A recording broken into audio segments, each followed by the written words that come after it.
അനുസ്മരണ സമ്മേളനത്തിൻ്റെ ഏറ്റവും പ്രധാനപ്പെട്ട ഇനമായി സംഘാടകർ പരിഗണിക്കുന്നത് സംവാദമാണ്. ജാതി, വർഗം, ബ്രാഹ്മണ്യ വിമർശനം അംബേദ്കറേറ്റ് കാഴ്ചപ്പാടിൽ ഡോക്ടർ KS മാധവൻ എഴുതി തയ്യാറാക്കി ഏതാണ്ട് 18 പേജുള്ള ഒരു പ്രബന്ധം നമുക്ക് അയച്ചു തന്നിട്ടുണ്ടോ?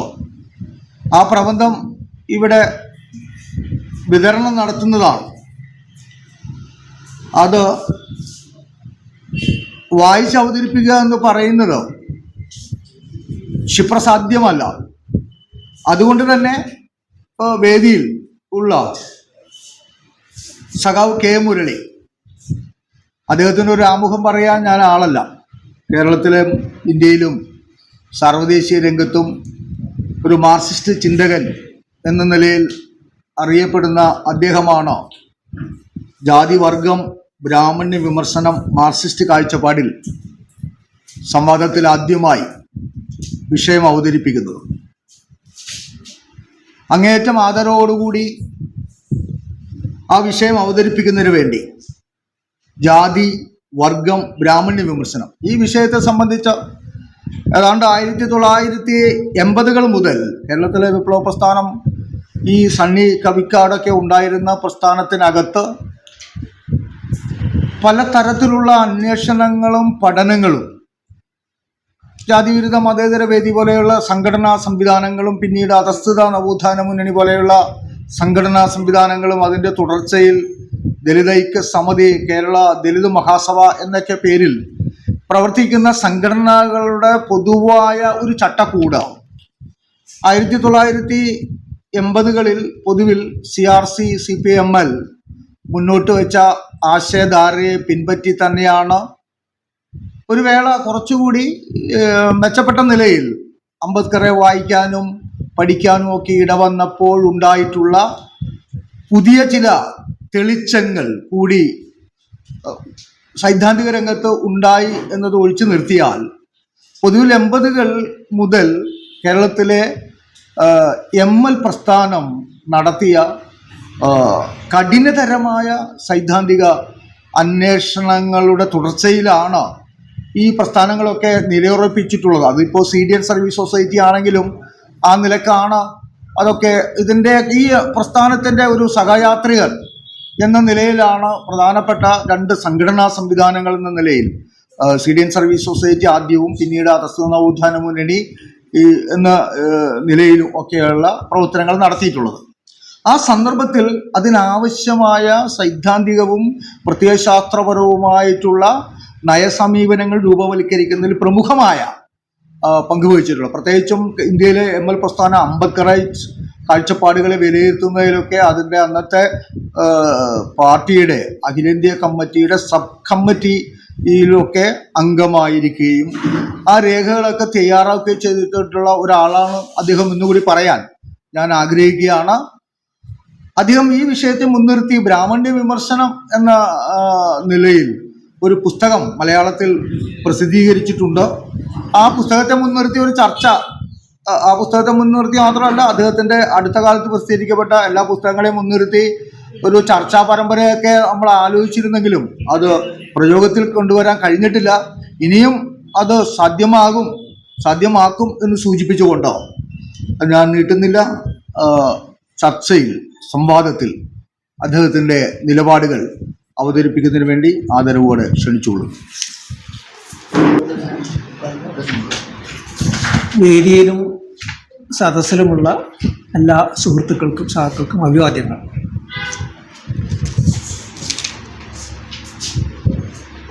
ഡോക്ടർ KS മാധവൻ്റെ അസാന്നിധ്യം സജീവമായൊരു ചർച്ചയ്ക്ക് വലിയൊരു വിഘാതം തന്നെയാണ്. അദ്ദേഹം തയ്യാറാക്കിയ ഈ പേപ്പർ 18 പേജുള്ള പ്രബന്ധം വായിക്കാൻ കഴിഞ്ഞിരുന്നെങ്കിൽ വളരെ നന്നായിരുന്നു. കാരണം എന്താണ് അംബേദ്കറേറ്റ് കാഴ്ചപ്പാടിൽ ജാതിയും വർഗവും തമ്മിൽ പരസ്പരം എന്ത് ബന്ധം, എങ്ങനെയാണത് മനസ്സിലാക്കേണ്ടത് എന്നതിനെക്കുറിച്ചുള്ള ഒരു വിശകലനമാണ് ഇതിലുള്ളത്. അപ്പം അതിൻ്റെ ചില വിഷയങ്ങളിലേക്ക് കടക്കുന്നതിന് മുമ്പ് പ്രായോഗികമായിട്ടുള്ള പ്രവർത്തനത്തിൽ, സംഘടനാ പ്രവർത്തനത്തിൽ, വർഗസമരത്തിൽ എങ്ങനെയാണ് ഈ ജാതിയും വർഗവും പരസ്പരം ബന്ധപ്പെട്ട് പരസ്പരം പ്രതിപ്രവർത്തിക്കുന്നത് എന്നുള്ളത് ഒരു അനുഭവത്തെ മുൻനിർത്തി സംസാരിച്ച് തുടങ്ങാനാണ് ഞാൻ ആഗ്രഹിക്കുന്നത്. 1980-കളുടെ തുടക്കത്തിൽ, 81-ലാണെന്ന് തോന്നുന്നു, തിരുവനന്തപുരം ജില്ലയിലെ ചെറിയൻകീഴിൽ ഉണ്ടായ ഒരു സമരമാണ് വിഷയം.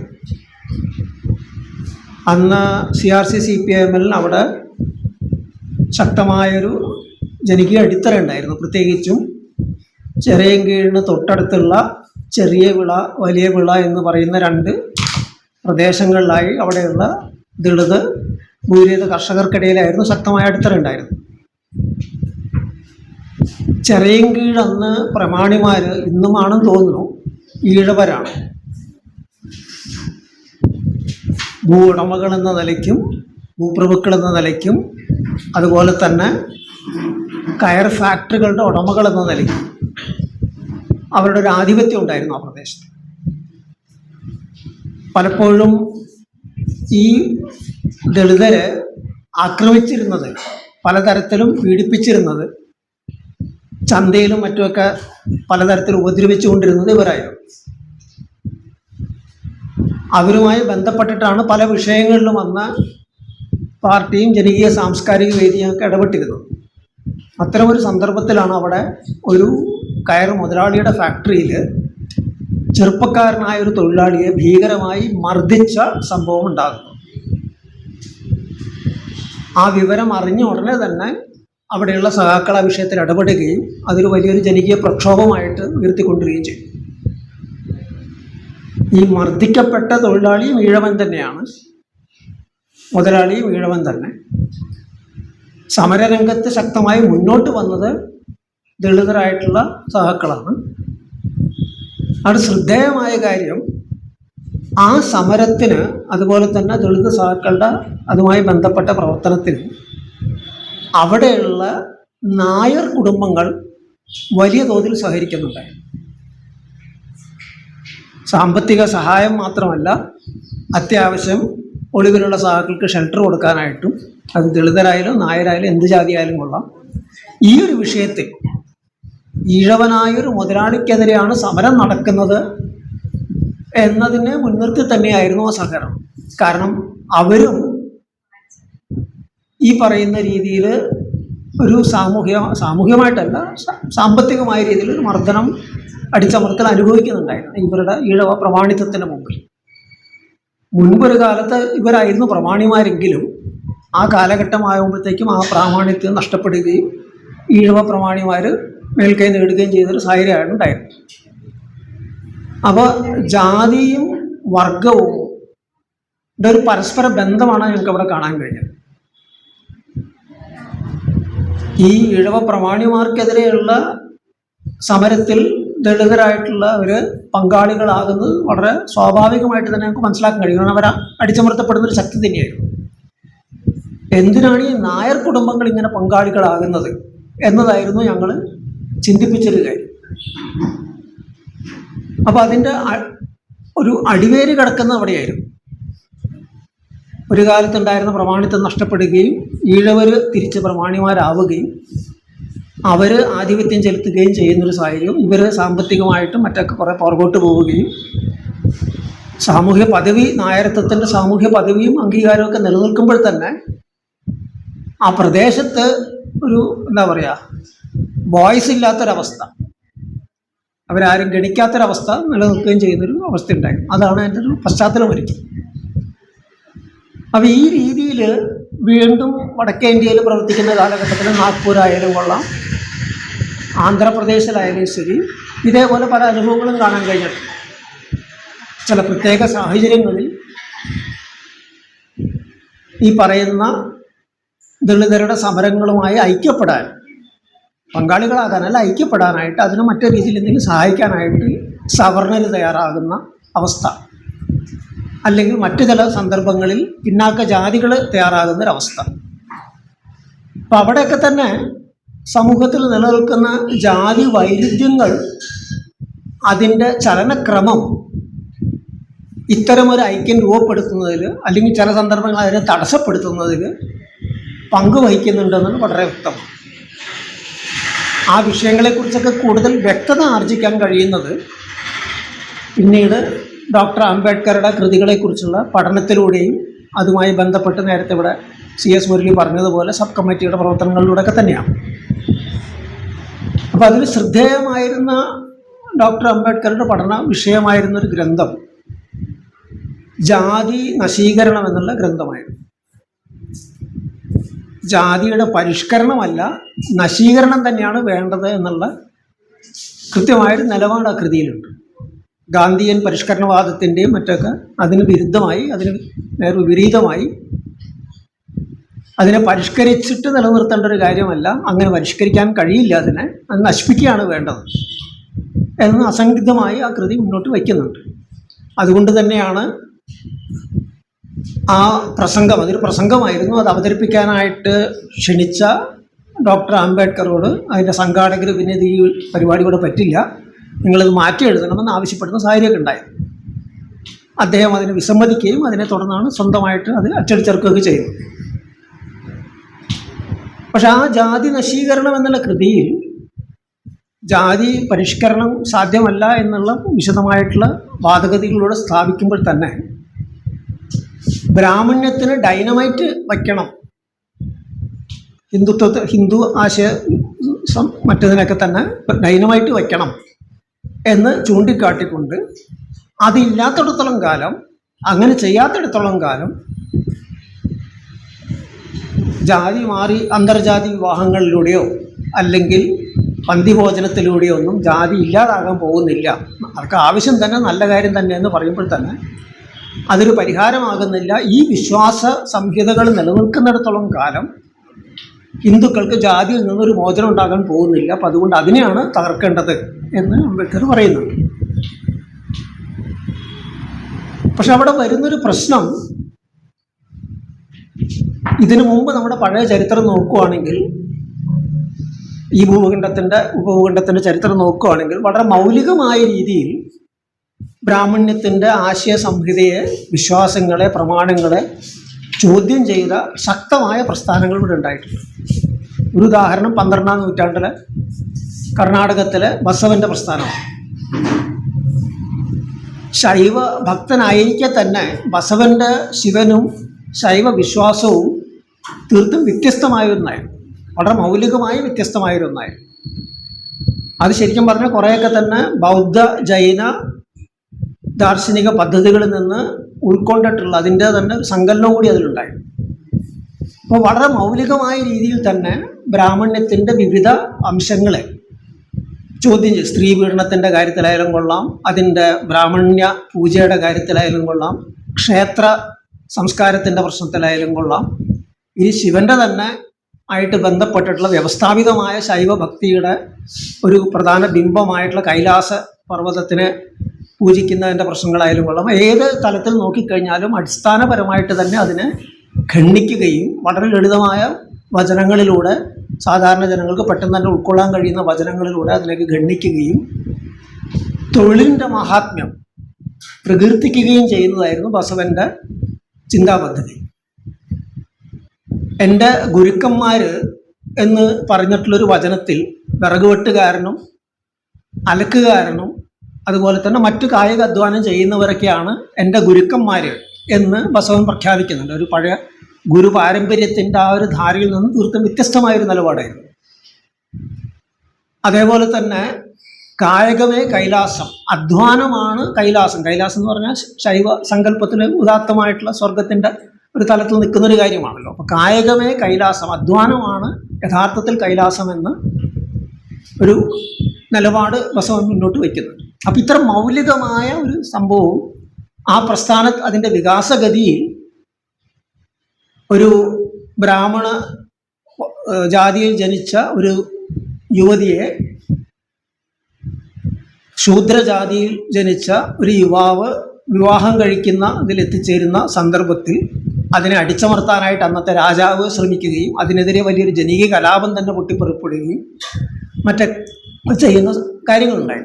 അപ്പം അത്ര വളരെ മൗലികമായൊരു ബ്രാഹ്മണ്യ വിരുദ്ധ നിലപാടോടുകൂടി തന്നെ സാമൂഹ്യമായി തന്നെ ശക്തമായ സ്വാധീനം ചെലുത്തുന്ന ഒരു പ്രസ്ഥാനമായിരുന്നു. പക്ഷെ അതിൽ നിന്നിട്ടാണ് ലിംഗായത്ത് എന്ന പേരിൽ എന്നുള്ള പ്രസ്ഥാനം ഉയർന്നു വരുന്നത്.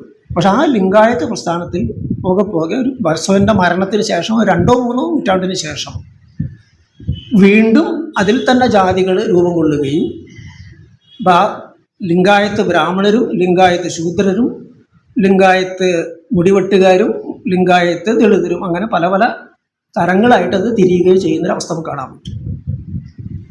ഇതേപോലെ തന്നെ ഒന്നാണ് നാനാക്കിൻ്റെ സിഖ് ദർശനത്തിൽ നമ്മൾ കാണുന്നത്. ബ്രാഹ്മണ്യത്തിൻ്റെ പല നിലപാടുകളെയും ചോദ്യം ചെയ്യുന്ന ഒന്നായിരുന്നു സിഖ് ദർശനം, നാനാക്ക് മുന്നോട്ട് വെച്ച ആശയങ്ങൾ. പക്ഷേ അത് സ്ഥാപിതമായതിനു ശേഷം വാസ്തവത്തിൽ ആദ്യത്തെ മുഗൾ അടിച്ചമർത്തലിനെതിരെയുള്ള പ്രതിരോധത്തിന് വേണ്ടിയുള്ള തയ്യാറെടുക്കുമ്പോൾ അതിനുവേണ്ടി ഒരു സംഘം ഖാൽസ രൂപീകരിക്കുമ്പോൾ സന്ത് അർജുൻ 5 ആൾക്കാരുടെ ബലിയാണ് ആവശ്യപ്പെടുന്നത് ആൾക്കൂട്ടത്തോട്. അവരെ ഓരോരുത്തരെ ഒരു കൂടാരത്തിലേക്ക് കൊണ്ടുപോയി ചോര ഊറ്റുന്നൊരു വാളുമായിട്ട് പുറത്തേക്ക് വന്ന് അവരെ കൊന്നൊടുക്കി എന്നുള്ള ബലി കൊടുത്തു എന്നുള്ള ഒരു ദൃഷ്ടാന്തമായിട്ട് ആ 5 പേരും പഞ്ച് പ്യാര എന്നാണ് സിഖ് മതത്തിൽ അവരെ വിശേഷിപ്പിക്കുന്നത്. 5 പേരും അടിച്ചമർത്തപ്പെട്ട ജാതികൾ, മർദ്ദിത ജാതികളിൽ പെടുന്ന ആൾക്കാരായിരുന്നു. അപ്പം അങ്ങനെ ആ ഒരു അടിത്തറയിൽ നിന്ന് ഉയർന്നു വന്ന സിഖ് മതത്തിൽ വീണ്ടും ജാതി വന്നു. മസ്ബി സിഖ് എന്ന് പറയുന്ന ഒരു ദളിത് വിഭാഗം ഇന്ന് ശക്തമായി അടിച്ചമർത്തപ്പെടുന്ന ഒരു വിഭാഗമാണ്. പലതരത്തിലുള്ള മേൽജാതി സിഖുകളുടെ മർദ്ദനവും അടിച്ചമർത്തലും നേരിടുന്നുണ്ട്. ചിലയിടത്തേക്ക് വ്യത്യസ്ത ഗുരുദ്വാരകൾ പോലും ഉണ്ട് അവരുടെ ജാതി തിരിച്ചിട്ടുള്ള എന്താ പറയുക അവരുടെ ആരാധനാ കേന്ദ്രം. അപ്പം ഹിന്ദുമതത്തിൻ്റെ ദർശനങ്ങൾക്കും ആശയങ്ങൾക്കും ഡൈനമൈറ്റ് വച്ച പ്രസ്ഥാനങ്ങൾക്ക് ഇതെന്തുകൊണ്ട് സംഭവിച്ചു, അതിനിയും ആവർത്തിക്കില്ല എന്നെന്താണ് ഉറപ്പുള്ളത്? അപ്പോൾ അവിടെ നമ്മൾ എന്തുകൊണ്ടാണ് സംഭവിച്ചതെന്നുള്ള പരിശോധിക്കുമ്പോഴാണ് ഈ പ്രസ്ഥാനങ്ങൾക്കകത്ത് തന്നെ ഉണ്ടായിട്ടുള്ള ഒരു വർഗ ധ്രുവീകരണത്തിൻ്റെ, വർഗപരമായൊരു മാറ്റത്തിൻ്റെ ഒരു പ്രശ്നം നമുക്ക് കാണാം. കർണാടകത്തെ സംബന്ധിച്ചിടത്തോളം അത് വിജയനഗര സാമ്രാജ്യത്വത്തിൻ്റെ സ്ഥാപനവുമായി വളരെ അടുത്ത് ബന്ധപ്പെട്ട് കിടക്കുന്നൊരു കാര്യം. വിജയനഗര സാമ്രാജ്യത്തിൻ്റെ കാലത്താണ് ആദ്യമായിട്ട് ലിംഗായത്ത് പ്രസ്ഥാനത്തിൻ്റെ ബസവൻ്റെ കാലഘട്ടത്തിലെ ദാർശനിക സംവാദങ്ങളുടെ സമാഹാരം എന്ന പേരിൽ ശൂന്യ സമ്പാദന എന്ന് പറയുന്ന ഒരു ഗ്രന്ഥ പരമ്പര തയ്യാറാക്കുന്നത്. പക്ഷെ ആ ശൂന്യ സമ്പാദന വായിച്ചു കഴിഞ്ഞാൽ വളരെ പ്രകടമായിട്ട് നമുക്ക് കാണാൻ കഴിയുന്നൊരു കാര്യം ബസവൻ്റെ കാലത്തുണ്ടായിരുന്ന വചന സാഹിത്യത്തിൽ നിന്ന് എത്രയോ അകലെയാണത് എന്നുള്ളത്. ബസവൻ്റെ കാലത്തുള്ള വചന സാഹിത്യം എന്ന് പറയുന്നത് വളരെ ലളിതമായ കന്നഡയിൽ സാധാരണ ജനങ്ങൾക്ക് മനസ്സിലാക്കാൻ കഴിയുന്ന രീതിയിൽ ആണ് വിവിധ കാര്യങ്ങൾ അവതരിപ്പിക്കുന്നത്. ഞാൻ നേരത്തെ പറഞ്ഞ കായകമേ കൈലാസം എന്നൊക്കെയുള്ള തരത്തിലുള്ള ചൊല്ലുകളിലൂടെ വളച്ചുകെട്ടൊന്നുമില്ല, നേരെ ചൊവ്വയാണ് പറയുന്നത്. അതുപോലെ തന്നെ വേറൊരു വചനത്തിൽ പറയുന്നുണ്ട്, ചലിക്കുന്നത് മാത്രമേ നിലനിൽക്കുള്ളൂ, നിലനിൽക്കുന്നതെല്ലാം നശിക്കുന്നു. ഒരു വൈരുദ്ധ്യാത്മക ചിന്തയാണത്. അതിനെ മുൻനിർത്തി തന്നെയാണ് ക്ഷേത്രങ്ങളെ നിരാകരിക്കുന്നത്, സ്ഥിരമായിട്ടുള്ള ക്ഷേത്രങ്ങളെ നിരാകരിക്കുന്നത്. ലിംഗായത്തിൻ്റെ പ്രചാരകരായിട്ടുള്ള പുരോഹിതരെന്ന് പരിഗണിക്കപ്പെട്ടിരുന്ന ആൾക്കാരെ ഒരു ദിവസം മാത്രമേ ഒരു ഗ്രാമത്തിൽ തങ്ങാവൂ, അതിൽ കൂടുതൽ നിൽക്കരുത് എന്നുള്ള നിബന്ധന ഉണ്ടായിരുന്നു. ശരിക്കും പറഞ്ഞാൽ ബുദ്ധ പാരമ്പര്യത്തിൽ നിന്ന് വരുന്ന ഒരു ആശയമാണ്, ബൗദ്ധ പാരമ്പര്യത്തിൽ നിന്ന് വരുന്നൊരു ആശയമാണ്. അപ്പോൾ അങ്ങനെയുള്ള ആ പ്രസ്ഥാനത്തിൻ്റെ സാഹിത്യത്തിൻ്റെ ലാളിത്യം നേരിട്ട് ജനങ്ങളായിട്ട് സംവദിക്കാനുള്ള അതിൻ്റെ ശേഷി ഈ പറയുന്ന വിജയനഗര സാമ്രാജ്യത്തിൻ്റെ കാലഘട്ടത്തിൽ സമാഹരിക്കപ്പെട്ട ശൂന്യ സമ്പാദനയിൽ എത്തുമ്പോഴത്തേക്കും അങ്ങേയറ്റം ജടിലമായിട്ടുള്ള ഭാഷയും അങ്ങേയറ്റം ജടിലമായിട്ടുള്ള വളരെ അമൂർത്തമായിട്ടുള്ള കുറേ ചിന്തകളും മറ്റൊക്കെയാണ് നമുക്കവിടെ കാണാൻ കഴിയും. അപ്പോൾ വളരെ വ്യക്തമായിട്ടുള്ള ആ സാമ്രാജ്യ രൂപീകരണത്തിൻ്റെ അതിലേക്ക് എത്തിച്ചേർന്ന വർഗപരമായ ഉന്നതിയുടെയും വർഗപരമായ ദൃഢീകരണത്തിൻ്റെയും പ്രതിഫലനം തന്നെയാണ് നമുക്കവിടെ കാണാൻ കഴിയും. സിഖ് മതത്തിൻ്റെ കാര്യം നോക്കിക്കഴിഞ്ഞാലും അതാണ് നമുക്ക് കാണാൻ കഴിയുന്നത്. സിഖ് മതവിഭാഗത്തിനിടയിൽ തന്നെ ഒരു ക്ഷത്രിയ വിഭാഗം എന്ന് പറഞ്ഞൊരു വിഭാഗം മാറുന്നതും പ്രാദേശികമായിട്ടുള്ള അധികാരം കൈയാളുന്ന അവസ്ഥയിലേക്ക് അവർ വരുന്നതും, ചിലപ്പോൾ മുഗൾ സാമ്രാജ്യവുമായിട്ട് സന്ധി ചെയ്തും ചിലപ്പോൾ എതിർത്ത് നിന്നുകൊണ്ടാണെങ്കിലും ഒരു അധികാര രൂപമായിട്ട് അതിനെ മാറ്റിയെടുക്കുന്നത്, അതിൻ്റെ ഒരു ആശയശാസ്ത്രമായിട്ട് അതിനെ മാറ്റിയെടുക്കുന്നതോടുകൂടിയാണ്. അതുമൊക്കെയായിട്ട് ബന്ധപ്പെട്ടുകൊണ്ടാണ് ഈ പറയുന്ന ജാതി വിഭജനം വീണ്ടും അതിൻ്റെ അകത്ത് പ്രത്യക്ഷപ്പെടുന്നത്. കാരണം മർദ്ദിതരെ നിയന്ത്രിക്കാൻ, മർദ്ദിതരെ ചൂഷണം ചെയ്യാൻ ഏറ്റവും അനുയോജ്യമായ ഒരു സാമൂഹ്യ വ്യവസ്ഥിതി, ചിന്താ പദ്ധതിയാണ് ജാതി നൽകുന്നത്. ഡോക്ടർ അംബേദ്കർ നിരീക്ഷിച്ചതുപോലെ ജാതി വെറും തൊഴിൽ വിഭജനമല്ല, തൊഴിലാളികളുടെ വിഭജനവും കൂടിയാണ്. അപ്പം അങ്ങനെ തൊഴിലാളികളെ വിഭജിച്ച്, മർദ്ദിതരെ വിഭജിച്ച് നിർത്തിക്കൊണ്ട് അവരെ ചൂഷണം ചെയ്യാനായിട്ട് ഏറ്റവും അനുയോജ്യമായ ഈ സമ്പ്രദായത്തിലെ ഒരു ചൂഷക വിഭാഗവും ഒരിക്കലും കൈയൊഴിഞ്ഞിട്ടില്ല. നമ്മളുടെ ഇവിടുത്തെ ഉപഭൂഖണ്ഡത്തിൻ്റെ ചരിത്രം നോക്കിക്കഴിഞ്ഞാൽ അത് ബൗദ്ധ കാലഘട്ടമായാലും കൊള്ളാം, മുഗൾ സാമ്രാജ്യത്തിൻ്റെ ഇസ്ലാമിൻ്റെ വിശ്വാസികളായിട്ടുള്ള രാജാക്കന്മാരുടെ ഭരണകാലം, വിവിധ സുൽത്താനേറ്റുകൾ മറ്റു മറിച്ചൊക്കെ മുഗൾ സാമ്രാജ്യം വരെയുള്ള കാലഘട്ടമായാലും നോക്കിയാലും ശരി, ശ്രീലങ്കയിലെ ബൗദ്ധ ശക്തമായിട്ടുള്ള സ്വാധീനമുള്ള സിംഹള സമൂഹത്തിൻ്റെ അവസ്ഥ നോക്കിയാലും, മയാൻമാറിലെ വീണ്ടും ബൗദ്ധ വിശ്വാസങ്ങൾക്ക് ഭരണകൂടമായിട്ട് നേരിട്ട് ബന്ധമുള്ള മയാൻമാറിലെ സാമൂഹ്യ വ്യവസ്ഥ നോക്കിക്കഴിഞ്ഞാലും, അവിടെയൊക്കെ തന്നെ, നേപ്പാളിലായാലും ശരി, അവിടെയൊക്കെ തന്നെ നമ്മൾ നോക്കിക്കഴിഞ്ഞാൽ ഈ പറയുന്ന ജാതിയുടെ സാന്നിധ്യം ശക്തമായി തന്നെ നിലനിൽക്കുന്നത് കാണാൻ പറ്റും. നമ്മളുടെ ഇവിടുത്തെ അതേ രൂപത്തിലല്ല എന്ന് മാത്രമേ. പാകിസ്ഥാനിൽ ഇസ്ലാമിക രാജ്യമാണെന്ന് അവർ അവകാശപ്പെടുന്നു. പക്ഷെ വളരെ കൃത്യമായിട്ടും ജാട്ട് മുസ്ലിമും ബനിയ മുസ്ലിമും മറ്റും മറിച്ചൊക്കെ അവിടെ ഉണ്ട്. അതേപോലെ തന്നെ ദളിതരായിട്ടുള്ള മുസ്ലിങ്ങളും ഉണ്ട്. അതിൽ നല്ലൊരു വിഭാഗം ക്രിസ്ത്യാനികളായിട്ട് മതം മാറി പണ്ട് കാലത്ത് മുതൽ തന്നെ, ബ്രിട്ടീഷ് കൊളോണിയൽ ആധിപത്യ കാലഘട്ടത്തിന്. പക്ഷേ അല്ലാത്ത മുസ്ലിങ്ങളുമുണ്ട്. അപ്പോൾ ഏത് മതം എടുത്ത് നോക്കിയാലും ശരി, ഏത് വിശ്വാസ സമ്പ്രദായം എടുത്ത് നോക്കിയാലും ശരി, ചൂഷകരെ സംബന്ധിച്ചിടത്തോളം ഏറ്റവും അനുയോജ്യമായ ഒരു മർദ്ദക സംവിധാനവും ചിന്താ പദ്ധതിയുമാണ് ജാതി. അപ്പം അതുകൊണ്ട് തന്നെ ജാതിയെ നശിപ്പിക്കണമെങ്കിൽ തീർച്ചയായിട്ടും നമുക്ക് ഈ മർദ്ദക സംവിധാനത്തെ, ഈ ചൂഷക സംവിധാനത്തെ തന്നെ കടപുഴക്കി എറിയേണ്ട കാര്യമുണ്ട്. അതിൽ നിന്ന് വേർപെടുത്തിക്കൊണ്ട് നമ്മൾ അതിൻ്റെ ആശയശാസ്ത്രത്തെ, ചിന്താ പദ്ധതികളെ, വിശ്വാസങ്ങളെ ഡൈനമൈറ്റ് വെച്ചതുകൊണ്ട് അതില്ലാതാകാൻ പോകുന്നില്ല എന്നാണ് ചരിത്രം നമ്മളെ പഠിപ്പിച്ചത്. ആവർത്തിച്ച് സംഭവിച്ചിട്ടുണ്ട്. ആദ്യമായിട്ടൊന്നും അല്ലാതെ അതിനൊരു ശ്രമം ഉണ്ടായിട്ടുണ്ട്. പക്ഷെ എത്ര ശ്രമിച്ചാലും ശരി വീണ്ടും അത് ആ ബ്രാഹ്മണ്യം തന്നെ കടന്നു വന്നതായിട്ടാണ് നമ്മൾ കാണുന്നത്. അപ്പോൾ അതില്ലാതാകണമെങ്കിൽ ആ ബ്രാഹ്മണ്യത്തിന് ഉയർന്നു വരാൻ കഴിയുന്ന വളക്കൂറുള്ള മണ്ണായിട്ടുള്ള ചൂഷണ വ്യവസ്ഥിതികളെ, മർദ്ദക വ്യവസ്ഥിതികളെ എല്ലാ തരത്തിലും, വെറും സാമ്പത്തിക ചൂഷണത്തിൻ്റെയും അല്ലെങ്കിൽ സാമ്പത്തിക മർദ്ദനത്തിൻ്റെയും പ്രശ്നം മാത്രമല്ല, ലിംഗമർദ്ദനമായാലും കൊള്ളാം, വംശീയ മർദ്ദനമായാലും കൊള്ളാം, ദേശീയ മർദ്ദനമായാലും ശരി, ചൂഷണത്തിൻ്റെയും മർദ്ദനത്തിൻ്റെയും ആയിട്ടുള്ള എല്ലാ സമ്പ്രദായങ്ങളെയും, എല്ലാ ചിന്തകളെയും, അതിനൊക്കെ അടിത്തറ എല്ലാ സാമൂഹ്യ ബന്ധങ്ങളെയും നശിപ്പിച്ചുകൊണ്ട് മാത്രമേ ജാതി നശീകരണം എന്നുള്ളത് സാധ്യമാവുകയുള്ളൂ. അവിടെയാണ് വർഗപരമായൊരു നിലപാടിൻ്റെ പ്രസക്തി വരുന്നത്. കാരണം ഒരു വർഗ സമൂഹത്തിൽ, ചൂഷണ മർദ്ദനവും നിലനിൽക്കുന്ന ഒരു സമൂഹത്തിൽ, ചൂഷണത്തിൻ്റെയും മർദ്ദനത്തിൻ്റെതുമായിട്ടുള്ള എല്ലാ രൂപങ്ങളും, ഒന്നൊഴിയാതെ എല്ലാ രൂപങ്ങളും ആ ചൂഷക സംവിധാനത്തെയാണ് സേവിക്കുന്നത്. ആ ചൂഷക സംവിധാനത്തിന് നേട്ടം കൊയ്യുന്ന ചൂഷക വർഗങ്ങളാണ് അവരുടെ വർഗ താല്പര്യത്തിനനുസൃതമായി അനുയോജ്യമായ രീതിയിൽ അതിനെ പരുവപ്പെടുത്തുകയോ നിലനിർത്തുകയോ പരിഷ്കരിക്കുകയോ ചെയ്യും. ഇവിടെ ഡോക്ടർ മാധവൻ്റെ പേപ്പറിൽ ഒരു വിഷയം ഉന്നയിക്കുന്നുണ്ട്. അതായത് കൊളോണിയൽ സ്വാധീനത്തിൻ്റെ ഫലമായിട്ട്, പ്രത്യേകിച്ച് അവരുടെ പൗരസ്ത്യവാദ ചിന്തയുടെയൊക്കെ ഫലമായിട്ട് രാഷ്ട്രീയം സാമൂഹികം എന്ന് പറഞ്ഞിട്ടുള്ള വേർതിരിവ് ഇവിടെ ഉണ്ടാക്കിയെടുത്തു. രാഷ്ട്രീയ വിഷയങ്ങളൊന്ന്, സാമൂഹിക വിഷയങ്ങൾ വേറൊന്ന്, അത് വേറൊരു കാര്യം എന്നുള്ള മറ്റുള്ളൊരു വേർതിരിവ് ഉണ്ടാക്കിയെടുത്തു. ദേശീയ പ്രസ്ഥാനത്തിൻ്റെ നേതാക്കളെന്ന് പേരിൽ അറിയപ്പെടുന്ന അല്ലെങ്കിൽ വിശേഷിപ്പിക്കപ്പെടുന്ന ഇന്ത്യൻ നാഷണൽ കോൺഗ്രസ് പോലെയുള്ള പ്രസ്ഥാനങ്ങളൊക്കെ തന്നെ ഈ പറയുന്ന രാഷ്ട്രീയം ആണ് കാര്യം എന്ന മറ്റുള്ള അതിലേക്ക് കേന്ദ്രീകരിക്കുകയും സാമൂഹികമായിട്ടുള്ളതിനെ അവഗണിക്കുകയും ചെയ്തു. സാമൂഹ്യ പരിഷ്കരണത്തിൻ്റെ പ്രശ്നം അവർ കൈയടിച്ചില്ല എന്ന് പറയുന്നുണ്ട്. ആ വേർതിരിവിൻ്റെ കാര്യം പറഞ്ഞ് വളരെ ശരിയാണ്. ഈ രാഷ്ട്രീയം സാമൂഹികം എന്ന് പറഞ്ഞ് വേർതിരിക്കുന്നതിൻ്റെ പ്രശ്നം അത് ഒരു നല്ലൊരു വിഷയം ചൂണ്ടിക്കാണിക്കാൻ നല്ലൊരു തിരിച്ചറിവാണത്. കാരണം ഇപ്പം നമ്മൾ സാധാരണഗതിയിൽ എന്താ പറയുക, ഇപ്പോൾ സഹോദരൻ അയ്യപ്പൻ, നാരായണ ഗുരു, ഡോക്ടർ അംബേദ്കർ മുതൽ സാമൂഹ്യ പരിഷ്കർത്താക്കൾ എന്ന നിലയ്ക്കാണ് വിശേഷിപ്പിക്കപ്പെടാറ്. രാഷ്ട്രീയ ചിന്തകർ എന്നുള്ള നിലയ്ക്കല്ല വിശേഷിപ്പിക്കപ്പെടാറ്. പക്ഷെ അതെല്ലാം അവർ മുന്നോട്ട് വെച്ച സാമൂഹ്യ ചിന്ത, അതിനൊരു രാഷ്ട്രീയമുണ്ട്. അടിസ്ഥാനപരമായി ഇവിടുത്തെ രാഷ്ട്രീയത്തിന് ബന്ധങ്ങളെ നേരിട്ട് സ്വാധീനിക്കുന്നൊരു കാര്യമാണ്. പക്ഷെ അതേസമയം തന്നെ ആ രണ്ടാമത്തെ കാര്യം അവർ സാമൂഹ്യ പരിഷ്കരണത്തിൽ ശ്രദ്ധിച്ചില്ല, അത് കൈകാര്യം ചെയ്തില്ല എന്ന് പറയുന്നത് അത് ശരിയല്ല എന്നാണ് എൻ്റെ അഭിപ്രായം. കൃത്യമായിട്ട് സാമൂഹ്യ പരിഷ്കരണത്തിൻ്റെ ഒരു പങ്ക് അവർക്കുണ്ട്.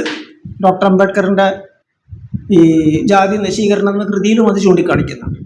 പക്ഷെ ആ പരിഷ്കരണം എന്ന് പറയുന്നത് അവരുടെ ജാതീയമായിട്ടുള്ള എന്താ പറയുക ആവശ്യങ്ങൾ, കൊളോണിയൽ കാലഘട്ടത്തിൻ്റെ പുതിയ സാധ്യതകൾ ഉപയോഗിക്കുന്നതിന് തടസ്സമായി നിൽക്കുന്ന സവർണ ജാതീയ ആചാരങ്ങൾ, ബ്രാഹ്മണരുടെ ആയാലും കൊള്ളാം, ക്ഷത്രിയരുടെ ആയാലും ശൂദ്രരുടെ ആയാലും ശരി, അവരുടെ ജാതി ആചാരങ്ങളെ പരിഷ്കരിക്കുക എന്നതായിരുന്നു അവരെ സംബന്ധിച്ചിടത്തോളം സാമൂഹിക പരിഷ്കരണം എന്നുള്ള കണ്ടിരുന്നത്. ബാലവിവാഹം, അതുപോലെ തന്നെ സതി, ഇങ്ങനെയുള്ള വിവിധ കാര്യങ്ങൾ നമുക്കറിയാവുന്നതുപോലെ ഇതൊന്നും ഇവിടുത്തെ ബഹുഭൂരിഷം വരുന്ന ജനങ്ങളെ ബാധിക്കുന്ന കാര്യങ്ങളായിരുന്നില്ല, സവർണരെ ബാധിക്കുന്ന കാര്യങ്ങളായിരുന്നു. അതുപോലെ യാത്രയ്ക്കുള്ള വിലക്കുകൾ, കടൽ സഞ്ചാരത്തിനുള്ള വിലക്കുകൾ, അങ്ങനെയുള്ള പലതരത്തിലുള്ള ആചാരങ്ങളും ജാത്യാചാരങ്ങൾ കൊളോണിയൽ കാലഘട്ടം സൃഷ്ടിച്ച പുതിയ സാധ്യതകളെ ഉപയോഗപ്പെടുത്തുന്നതിന് ഈ സവർണർക്ക് തന്നെ തടസ്സമായിട്ട് നിൽക്കുന്നുണ്ടായിരുന്നു. അതുകൊണ്ട് തന്നെയാണ് അതിൻ്റെ പരിഷ്കരണം അവർക്കൊരു ആവശ്യമായിട്ടൊരു വിഭാഗം മനസ്സിലാക്കുകയും അതിനുവേണ്ടി രാജാ റാംമോഹൻ റായ് ഉൾപ്പെടെയുള്ള ആൾക്കാരൊക്കെ തന്നെ ആ ദിശയിൽ പ്രവർത്തിച്ചത്.